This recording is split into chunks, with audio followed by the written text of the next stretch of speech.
Good day to you. Hope you're having a wonderful day. We've been reading in the book of Leviticus. Last time we read Leviticus chapter 24. So Leviticus 24 was about the lamp and the bread of the sanctuary, and there was an incident. He blasphemed the name of the Lord, and this person was put to death. Now we're ready to read Leviticus chapter 25. I am reading from the Amplified Bible. The Lord spoke to Moses at Mount Sinai, saying, "Speak to the children of Israel and say to them, When you come into the land which I am giving you, then the land shall keep a Sabbath to the Lord. For 6 years you shall sow your field, and for 6 years you shall prune your vineyard and gather in its crop. But in the 7th year there shall be a Sabbath of rest for the land, a Sabbath to the Lord. You shall not sow seed in your field, nor prune your vineyard. Whatever reseeds itself uncultivated in your harvest, you shall not reap, nor shall you gather the grapes from your uncultivated vine. It shall be a year of sabbatical rest for the land. And all of you shall have for food whatever the untilled land produces during its Sabbath year. Yourself and your male and female slaves, your hired servant, and the foreigners who reside among you. Even your domestic animals and the wild animals that are in your land shall have all its crops to eat." So the purpose of this rest of the land was to keep the fertileness of the land, to let the earth kind of restore and refresh itself by letting the crops and the fields go uncultivated, and whatever grows there naturally, you could use some of that, of course, to feed yourself and your animals and all, but you wouldn't fully harvest all that, and you would let that go back into the ground and decay, and it would increase the fertileness of the land again. You are also to count off 7 Sabbaths of years for yourself, 7 times 7 years, so that you have the time of the 7 Sabbaths of years, namely 49 years. Then you shall sound the ram's horn everywhere on the 10th day of the 7th month, almost October. On the day of atonement you shall sound the trumpet throughout your land. And you shall consecrate the 50th year, and proclaim freedom for the slaves throughout the land to all its inhabitants. It shall be a Jubilee, year of remission, for you, and each of you shall return to his own ancestral property that was sold to another because of poverty, and each of you shall return to his family from whom he was separated by bondage. That 50th year shall be a Jubilee for you. You shall not sow seed, nor reap what reseeds itself, nor gather the grapes of the uncultivated vines. For it is the Jubilee, it shall be holy to you, you shall not eat its crops out of the field. So here again, this reflects back to what we read above, as far as you shall not harvest or reap the field. However, you shall have for food whatever the untilled land produces during this year. So you can still gather for food, you're just not to harvest and reap everything up. Because the point is that it's, again, going back into the earth, keeping the ground fertile. For it is the Jubilee, it shall be holy to you, you shall eat its crops out of the field. In this year of Jubilee, each of you shall return to his own ancestral property. If you sell anything to your friend or buy from your friend, you shall not wrong one another. According to the number of years after the Jubilee, you shall buy from your friend. And he is to sell to you according to the number of years of crops which may be harvested before you must restore the property to him. If the years until the next Jubilee are many, you shall increase the price. But if the years remaining are few, you shall reduce the price, because it is the number of crops that he is selling to you. You shall not wrong one another, but you shall fear your God with profound reverence, for I am the Lord your God. Now notice here, they weren't actually selling the land or the property. This was land that God had given them, and they were not able to really sell it. They were really just renting it out for use so that someone could use it to grow crops. So they were really just selling the fertileness of the ground, allowing them to grow crops on their land. They weren't really selling the land after the 50 years, or once the Jubilee year hit, this land was going to return to them, so that the land that God gave them was always theirs. Therefore, you shall carry out my statutes and keep my ordinance and do them, so that you may live securely on the land. Then the land will yield its produce so that you can eat your fill and live securely on it. And if you say, what are we going to eat in the 7th year if we do not sow seed or gather in our crops? Then this is my answer. I will order my special blessing for you in the 6th year, so that it will produce sufficient crops for 3 years. When you are sowing the 8th year, you can still eat old things from the crops, eating the old until the 9th year when its crop comes in. So here again, God is promising them an abundant harvest in the 6th year to help prepare them for this 7th year, just in case, let's say that their land doesn't really produce anything. Whatever they grow or whatever they do does not produce crop if they don't go and plant it and till it and reap it. So for them, if you were in one of those cases, the 6th year would produce an abundant harvest for you to be able to manage and get through until your next harvest, because you're really just skipping 1 year. The land shall not be sold permanently, for the land is mine. You are only foreigners and temporary residents with me. So in all the country that you possess, you are to provide for the redemption of the land in the year of Jubilee. So understand here, God is saying the land is His, which of course it is. Everything on the earth, everything is God's. And we are all just temporary residents here. If a fellow countryman of yours becomes so poor he has to sell some of his property, then his nearest relative is to come and buy back, redeem what his relative has sold. Or in case a man has no relative to redeem his property, but he has become more prosperous and has enough to buy it back, then he shall calculate the years since its sale and refund the balance to the man to whom he sold it, and so return to his ancestral property. But if he is unable to redeem it, then what he has sold shall remain in the hands of the purchaser until the year of Jubilee. But at the Jubilee it shall revert, and he may return to his property. So here again, it's more like you're renting it until the year of Jubilee. So if it's right after a year of Jubilee, you can basically rent somebody's land for 50 years. You just have to pay for that. That's a lot to pay for. But at the end of the 50 years, when you get back to the year of Jubilee, it's going to revert back to its original owner. If a man sells a house in a walled city, then his right of redemption remains valid for a full year after its sale. His right of redemption lasts a full year. But if it is not redeemed for him within a full year, then the house that is in the walled city passes permanently and irrevocably to the purchaser throughout his generations. It does not revert back in the year of Jubilee.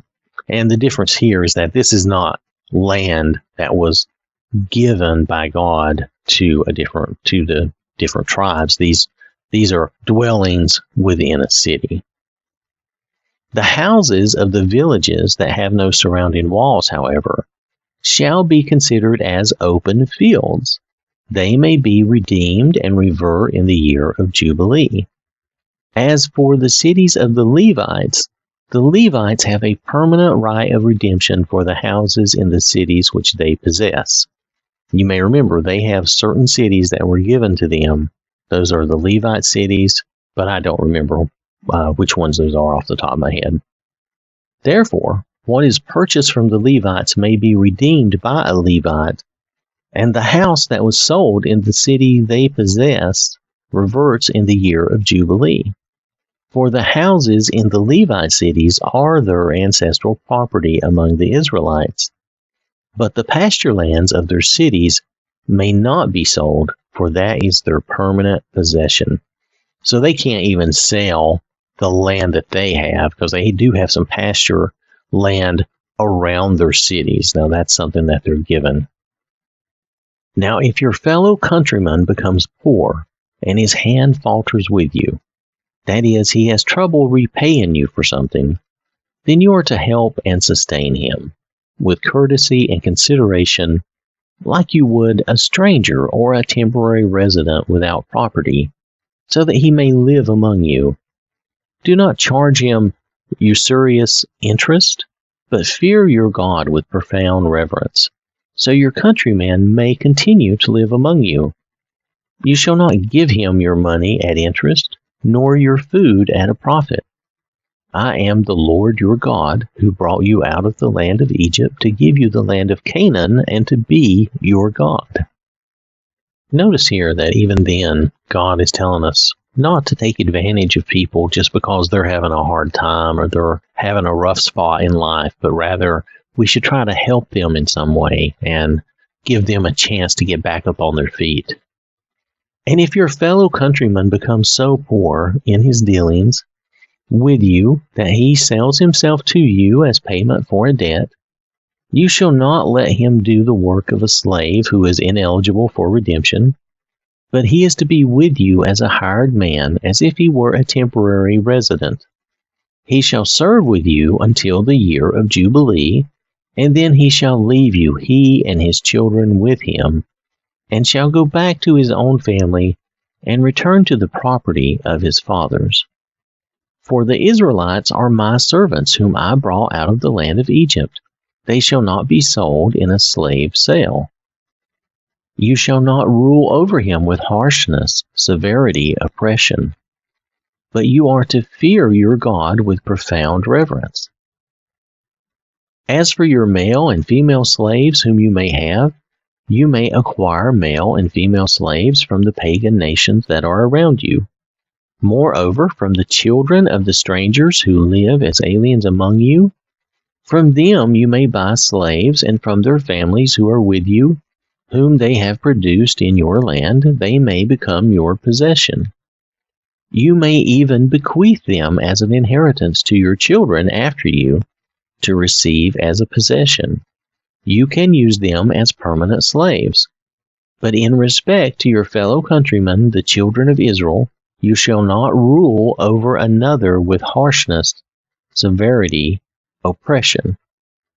Now, if the financial means of a stranger or temporary resident among you become sufficient, and your fellow countryman becomes poor in comparison to him, and sells himself to the stranger who is living among you or to the descendants of the stranger's family, then after he is sold, he shall have the right of redemption. One of his relatives may redeem him. Either his uncle or his uncle's son may redeem him, or one of his blood relatives from his family may redeem him, or if he prospers, he may redeem himself. Then he or his redeemer shall calculate with his purchaser from the year when he sold himself to the purchaser to the year of Jubilee, and the original price of his sale shall be adjusted according to the number of years. The time he was with his owner shall be considered as that of a hired man. If there are still many years before the year of Jubilee, in proportion to them he must refund to the purchaser part of the price of his sale for his redemption and release. And if only a few years remain until the year of Jubilee, he shall so calculate it with him. He is to refund the proportionate amount for his release. Like a man hired year by year, he shall deal with him. He shall not rule over him with harshness in your sight. Even if he is not redeemed during these years and under these provisions, then he shall go free in the year of Jubilee, he and his children with him. For the children of Israel are my servants whom I brought out of the land of Egypt. I am the Lord your God. Now it's interesting to note that the quote on the Liberty Bell comes from Leviticus chapter 25:10. Proclaim liberty throughout all the land unto all the inhabitants thereof. Just something to note. In the Amplified, that reads slightly differently, but still says, proclaim freedom throughout the land to all its inhabitants.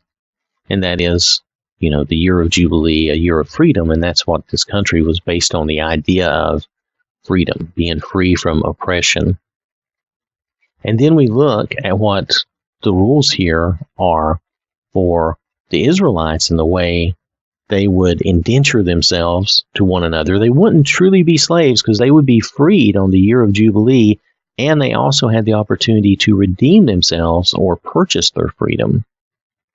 And slavery in the old days is not the same as we think of slavery like in the southern U.S. or something like that.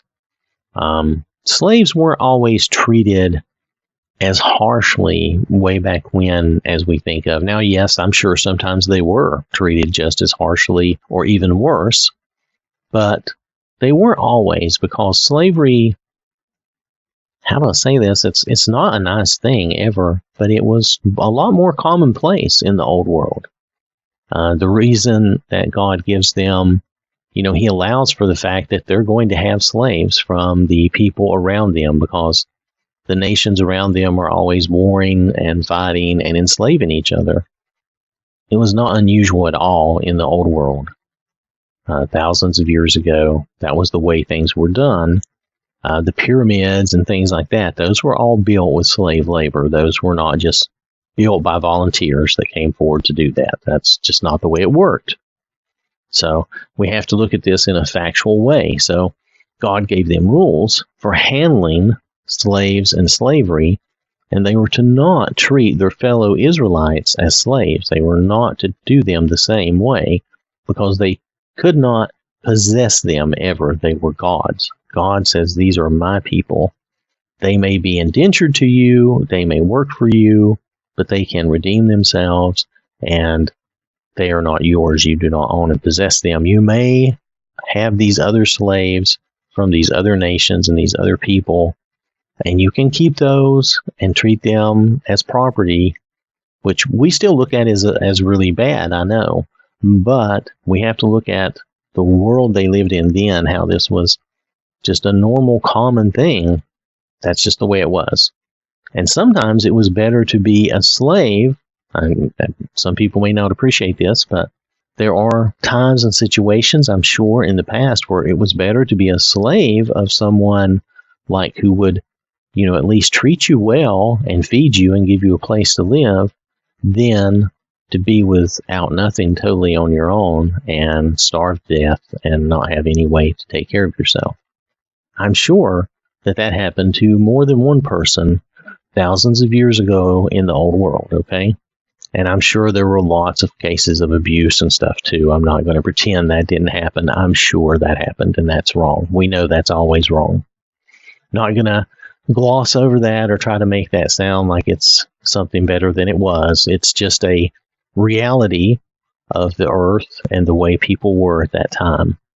Nowadays, unfortunately, we still have slavery in this world nowadays. People like to talk and pretend like it's over or like we don't have it anymore, but it's just not here. It's not in this country, but there is still slavery going on in this world, and that's a bad thing. It's always wrong. Okay? All right. So this has been Leviticus chapter 25. Thanks for listening. Hope you have a wonderful day. May God bless you and keep you safe. And remember, God loves you.